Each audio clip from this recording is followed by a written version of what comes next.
Well, Edward Snowden, the former federal intelligence employee who leaked the information about the National Security Agency surveillance program on Americans, told the South China Morning Post that he's neither a traitor or a hero.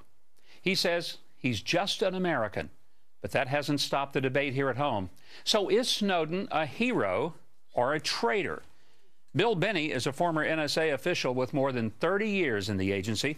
He became a whistleblower and resigned in 2001 after the program that he created for foreign intelligence gathering was turned inward on this country.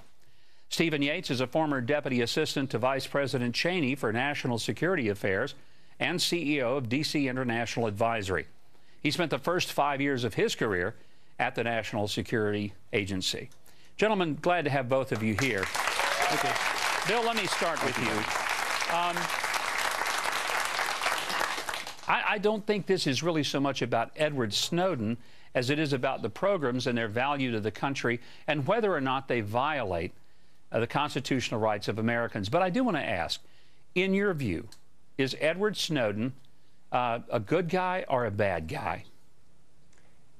Well, I certainly think that what he's done in exposing these programs is really a great public service. This kind of what I refer to or think of as unconstitutional activity by the government needs to be addressed by the public openly, and so we can, as a country, decide whether or not we want our government to do this kind of activity. After all, collecting this kind of knowledge about the citizenry is a very dangerous thing for the government to have. And you left, I want to just bring it to, you left the NSA back in 2001 because you thought that there were some things happening even then, this was 12 years ago, that crossed the line. What line did it cross, and what was the final straw for you, and you said, that's it, I'm done? Well, it was because they started collecting billing data from the telecoms. The one I knew that was initially participating was AT&T. And they were giving over on the order of 320 million records every day of U.S. citizens talking to other U.S. citizens. Well, given the power of that metadata, that allowed you to reconstruct their entire calling community. Therefore, you would know who's doing what with whom, you know? And so you could begin to reconstruct the Tea Party, any kind of organization you want, and then begin to see who's central to that organization or not, and target those accordingly. Steve, how valuable is this information, first of all, in its collection, and how damaging is it that Edward Snowden has revealed at least the parameters of the program?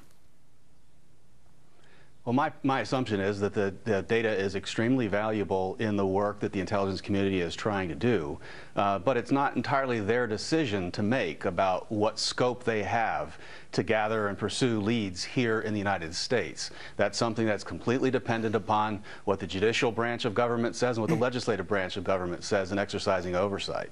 Well, one of the questions is that if it's so valuable, how come it didn't stop Boston? Why didn't it have anything to do with the underwear bomber, the shoe bomber, Fort Hood, Little Rock? There are so many instances, and it had nothing to do with stopping it. So why are we collecting all this data? And if it's so valuable, how come to this day we still haven't said that Fort Hood is terrorism? And I think those are legitimate things to be asking our government. Tell us why we need this data. It doesn't seem to be working all that well for us right now.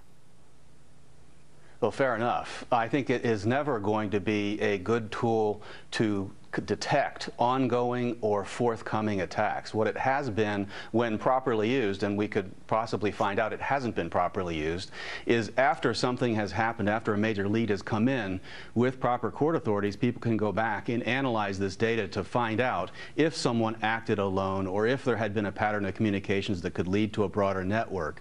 It is this post hoc kind of utility that it can be most powerful in the right hands with the right constraints. Let me pose this question to both of you, and Bill, I'll start, let you answer, then I want Steve to answer. Let's just say that if this 29-year-old, who's not even a government employee, he's a contractor, and he's not a high-level official, if he can get his hands on this and extract it, then obviously there's a lot of people who could get to this information. What gives us any confidence at all that somebody doesn't decide to manipulate the next presidential election by digging up all the phone records, the internet records, every photo that every presidential candidate has had, and essentially blackmail everybody and completely control an election. Comfort me here. Bill, let me start with you, and then Steve, I'd like an answer from you. Well, you see, that's Sure. basically the fundamental problem with government having all of this knowledge about the population. I mean, one of the things that's troubled me with the testimony that's come into Congress about the IRS activity by attacking or targeting individuals, one individual who was giving a testimony there said that they were asked a question by the IRS is, what is your relationship with this other person? And they gave a name. Well, how do they know there's a relationship? Well, if you look into the metadata of this program, you know all of those relationships. So the real question is, how does the IRS know about that relationship? I think they need to answer that, because it looks to me like that's a part of this program, or a result of it. They're taking knowledge and redirecting it in a political way to target organizations that they don't particularly care for. All right, Steve, I'd like your response to the same thing, because I do think it's fundamental, even more important than, you know, who Edward Snowden is. It's who else out there has this information. Yeah. What could they do with it? Well, they could do a tremendous amount with it, but there are really two pillars on which this kind of a program must rest, or it probably has to be discontinued. One is trust, and the other is targeting. In the current environment, any notion of trust in the federal government gathering and respecting the information it has is blown. There's going to have to be some major effort to restore trust. The NSA is very different from the IRS, but this whole general notion of trust in what the government is doing is frankly lost at the moment. Targeting is really where the current environment has failed miserably in making sure that we're using the tools we have to look more narrowly at people who are real threats and real challenges. It's unacceptable to just take a giant vacuum cleaner and hold on to an infinite amount of information, which technologically we now can do. We have to have targeting in order for people to have trust and for this to work. If you drown yourself in information, then Boston bombers and other people basically hide in plain sight.